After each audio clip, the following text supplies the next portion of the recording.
Oh les gars, c'est une dinguerie. Dembélé et son équipe qui ont voulu corrompre les votes du Ballon d'Or. Et plusieurs influenceurs, les gars, fans du Barça, fans de n'importe quel club, ils ont été approchés par l'équipe de Dembélé et son agence de communication. Regardez les gars, ils ont été contactés par une agence de relations publiques pour mener une campagne payante des dizaines de milliers d'euros, les gars, en faveur du parcours de Dembélé au Ballon d'Or. Je ne sais pas qui finance cela, mais je pense que c'est absolument ridicule et que je devais sensibiliser sur le public.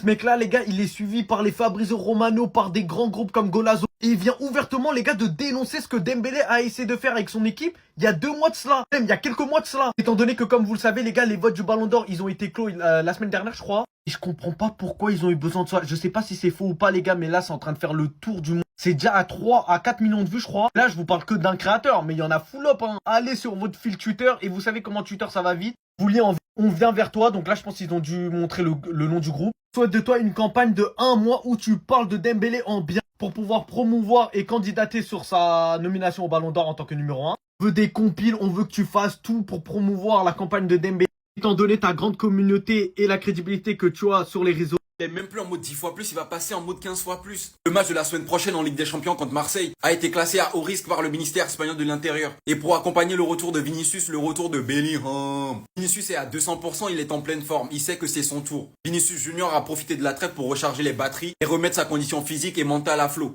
Les broski, le Real Madrid est très enthousiaste au sujet du Brésilien, qui a travaillé sans relâche au lieu d'aller voir des Brésiliennes et semble mentalement revigoré. Le club lui a même fait un programme adapté, 8 séances collectives, une séance de gym, kinésithérapie, repos. Vinicius 15 fois plus, les gars. Pourquoi les Marseillais, à chaque fois qu'ils sont là, il y a du danger, wesh. Les milliers de supporters olympiens seront entourés d'un dispositif de sécurité renforcé. Les contrôles accrus pour prévenir le risque sont déjà à prévoir. Bref, ça c'est même pas notre problème, ça on s'en fout. En plus du retour de Vinicius, maintenant sur son côté, il a Carreras. Des débordements, des combinaisons, le football total. Au milieu de terrain, il aura Belligol bientôt. Bientôt le retour du joueur qui méritait probablement autant le ballon d'or que Vinicius. Et les gars, vous inquiétez pas qu'il a bien rechargé les batteries. À ce qui paraît, il a utilisé des vraies techniques pour réparer son épaule. Xabi Alonso, j'espère qu'il sera au rendez-vous. Parce que l'armée madrilène sera présente sur le terrain. Et n'oubliez jamais, 90 minutes au Bernabéu, elles sont très longues. Le fait que même les journalistes français sont pas unanimes sur le fait que Dembélé doit logiquement remporter le Ballon d'Or, bon, c'est vraiment ceux du monde entier le sont. Dans 10 jours, on aura la réponse. Hein. S'il vous plaît, ne faites même pas les choquer quand on verrait que Lamine Yamal va le remporter. Là, Dembouz vient de recevoir son trophée de dédommagement, le 11 d'or, histoire que lui aussi a son trophée en or. Et pour cette récompense, ceux qui votent, c'est uniquement des journalistes français. Et quand on regarde l'écart entre lui et Yamal, il est faible, 2,5%. Donc un média français qui doit élire le meilleur joueur de la saison, voté uniquement par des Français, il n'y a qu'un écart de 2,5 points. Pourtant, censé être évident que Dembélé doit être Ballon d'Or en France. De plus, les précédents lauréats de ce trophée, cousins du Ballon d'Or, la plupart du temps, ils ne remportent pas ensuite. Pourtant, c'était eux les favoris. C'est une dinguerie de se dire qu'un Dembélé qui a tout remporté d'un point de vue collectif et individuel, meilleur buteur, meilleur joueur de telle et telle compétition, top 1 partout, puisse ne pas remporter le Ballon d'Or. Personnellement, si Yamal le prend, au calme. Mais on a le droit de se poser la question aujourd'hui, en quoi résume ce trophée?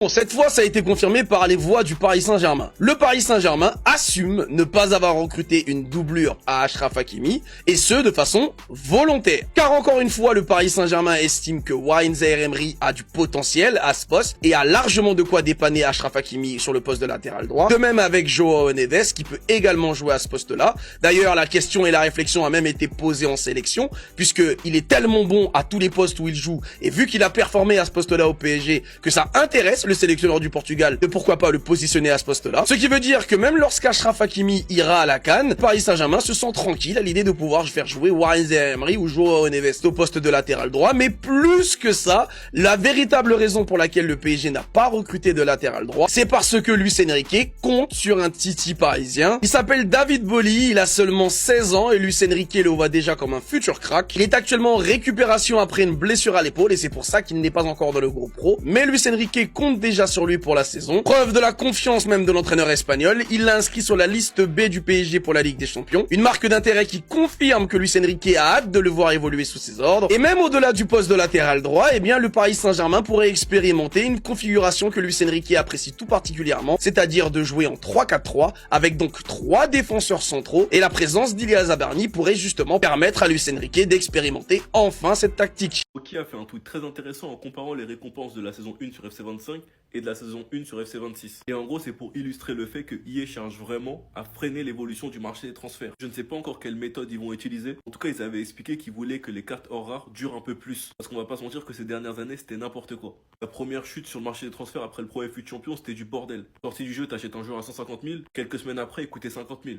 Bref, je vous mens pas que ça me rend quand même nostalgique et c'est une bonne chose. Ceux qui n'ont pas connu FIFA à l'ancienne, la longévité des cartes rares, les gars, vous avez pas aidé. Doumbia, Gervinho, El Shaarawy, Ibarbo, tu pouvais les jouer pendant un long moment. Et du coup, cela voudrait dire que ceux qui payent seront beaucoup plus avantagés. Déjà, les récompenses de la version ultime, les points FIFA, l'icône qui te donne, plus le fait de payer des points FIFA régulièrement, bah, contrairement aux autres années, tu seras beaucoup plus avantagé. Les packs dans la boutique qui seront disponibles. Et c'est les récompenses entre guillemets qui vont être moins cheatées. Le taux de drop. Les dernières années, il y avait tellement des récompenses cheatées, tellement de promotions. Une personne qui met 0 € dans le jeu pouvait largement s'en sortir face à une personne qui en met. Là, je pense que ça va être l'inverse. Ça va être comme à l'ancienne, pour ceux qui s'en souviennent à l'époque de Prime et de Yomax. Pour ceux qui regardaient vraiment leurs vidéos à l'ancienne, on voyait vraiment la différence entre quelqu'un qui met de l'argent régulièrement, Yomax, et un joueur qui se limitait un peu plus, Prime. Bref, je me demande le juste milieu que FC26 va trouver. Parce que ceux qui payent vont être vraiment avantagés.